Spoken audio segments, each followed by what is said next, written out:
The glossy startup world loves its hierarchies. Corner offices for the visionaries, glass-walled meeting rooms for the strategists, and tucked away in the back, hidden behind monitors and spreadsheets, people like me. At least that's what they thought. My name is Alex Chen, and for 2 years I've played the role of a mid-level data analyst at TechVision Dynamics, enduring the condescending smiles and dismissive glances of executives who never bothered to look deeper. What they didn't know was that their ambitious $100 million merger deal would soon land on my other desk, the one at Global Venture Partners, where I served as head of technical due diligence. The company holiday party was in full swing at the Grand Meridian Hotel when everything started to unravel. Christmas lights twinkled overhead as I nursed a club soda, watching our CEO, Richard Sterling, hold court near the bar. TechVision is about to change the game, he announced, gesturing with his martini. Our merger with Unauthorized will create the biggest AI platform in the industry, just waiting on some final approvals from the investors. My direct manager, David Cooper, nodded eagerly. The team's been working overtime to prepare all the technical documentation. Well, most of the team. He glanced my way with a smirk. Some people prefer to stick to their simple spreadsheets. I took another sip of my club soda, thinking about the preliminary due diligence report sitting on my desk at GVP. The one highlighting serious flaws in TechVision's AI architecture, flaws that could sink the entire merger. Alex, David called out, waving me over. We were just discussing career ambition. Care to share your 5-year plan? Still happy with data entry. I walked over slowly, wearing the same neutral expression I perfected over 2 years of undercover work. As GVP's head of technical assessment, I was tasked with embedding myself in promising startups, evaluating their true technical capabilities from the inside. TechVision had seemed promising at first until I discovered the cracks in their foundation. I like my spreadsheets, I said mildly. They're illuminating. Richard laughed, that rich CEO laugh that suggested he'd never face real consequences. See, David? Some people just don't have that killer instinct.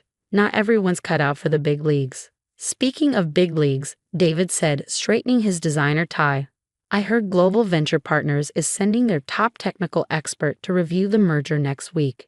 Richard, we should have Alex prepare some basic data visualizations. You know, something simple they can understand.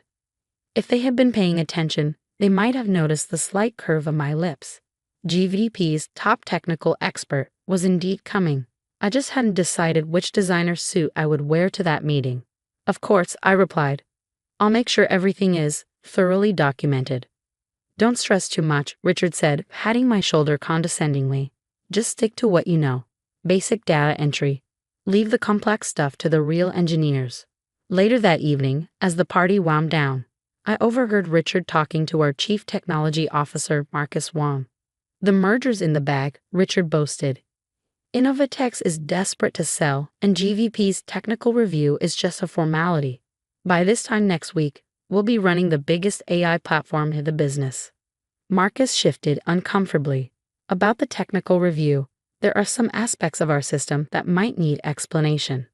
The neural network bottlenecks? I asked innocently, causing both men to turn. Marcus's eyes widened. How did you? Just something I noticed in the data, I said with a shrug. Probably nothing important. Richard waved his hand dismissively. Stick to your spreadsheets, Alex. Marcus has everything under control. I nodded and walked away, pulling out my phone to send a quick message to my real team at GVP. Schedule the technical review for Monday, 9 a.m. And make sure you record everything.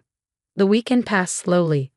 I spent it reviewing TechVision's technical documentation one final time, comparing it with the actual system performance data I'd been quietly gathering for months. The discrepancies were stark. Promised AI capabilities that didn't exist, scalability claims that defied physics, and security protocols that would crumble under any serious load. Sunday night, my phone buzzed with a message from David. Need those visualizations for the GVP meeting by 8 a.m.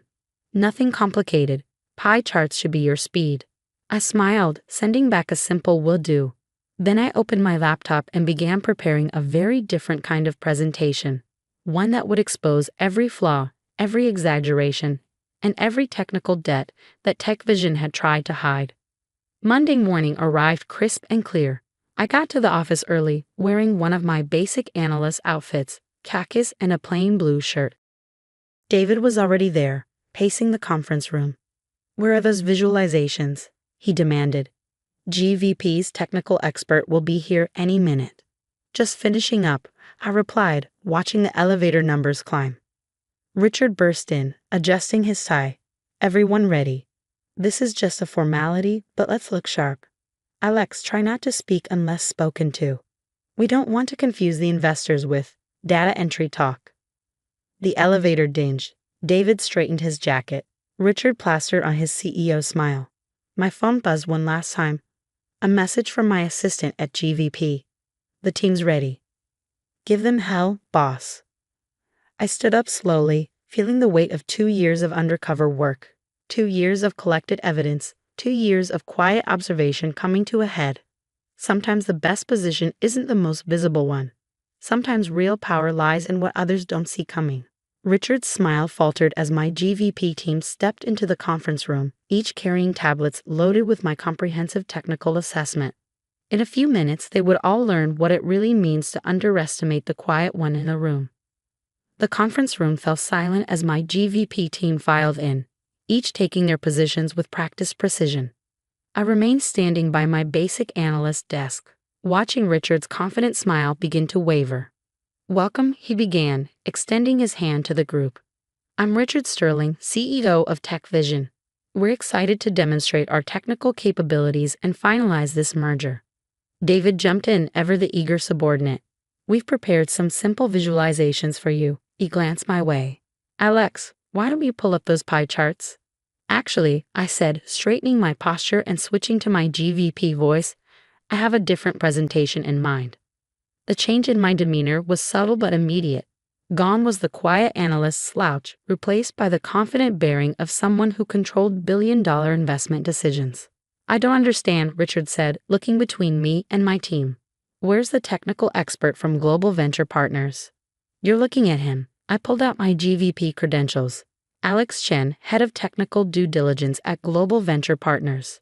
For the past 2 years, I've been conducting a deep cover assessment of TechVision's technical capabilities."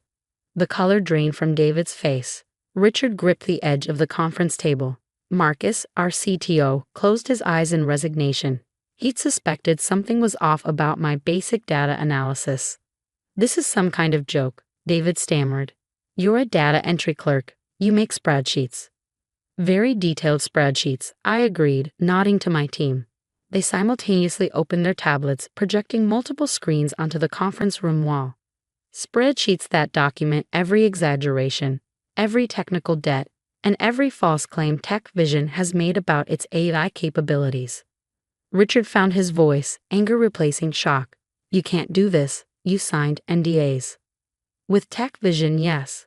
But my primary contract is with Global Venture Partners. Everything I've documented has been completely legal." I pulled up the first analysis screen. "Let's talk about your neural network architecture." For the next 2 hours, I methodically deconstructed every aspect of TechVision's technical facade. The promised AI capabilities that were actually hard-coded decision trees.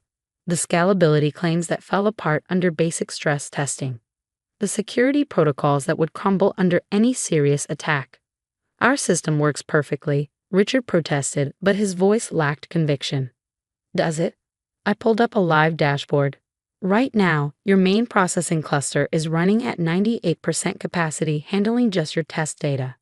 The moment you try to merge with InnovatX's user base, the entire system will collapse." David, who had been unusually quiet, suddenly spoke up. "All those late nights you spent fixing spreadsheet formulas." "I was running penetration tests, performance assessments, and code reviews." I nodded. "Amazing what people will ignore when they think you're just doing basic data entry." Marcus leaned forward. "The bottleneck issues I could never track down were documented in my weekly reports that no one bothered to read carefully." I pulled up one such report. Page 47, paragraph 3. I literally wrote "critical system failure imminent under load 2 months ago." Richard slammed his hand on the table. "This is a hit job. You've been sabotaging us from the inside." "On the contrary," I said calmly, "I've been trying to help you succeed." Those simple spreadsheets included detailed recommendations for fixing these issues. You just never took the time to understand them. I paused, letting that sink in.